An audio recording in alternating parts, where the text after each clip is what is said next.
खबर शामिल करते हैं जनावाला से, जहां जियो पाकिस्तान न्यूज़ के district deputy bureau chief Faisalabad Chaudhry Athar Shaheen की रिपोर्ट के मुताबिक सुबह सवेरे घर से निकलने वाला शख्स पुरअसरार तौर पर कत्ल। नामालूम मुलजिमान ने 63 साल बुजुर्ग को पानी में डिबोकर मौत के घाट उतार दिया और लाश राजबा में फेंक दी।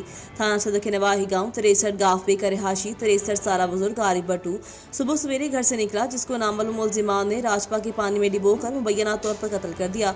इत्तला मिलने पर फोरेंसिक टीमें और पुलिस थाना सदर मौका पर पहुंच गई। थाना सदर पुलिस ने लाश को तहवील में लेकर पोस्टमार्टम के लिए तहसील हेडक्वार्टर अस्पताल जनावाला मुंतकिल कर दिया है। ताहम मकतूल की बीवी की मुद्दत में मुकदमा दर्ज करके तफ्तीश का आगाज कर दिया है।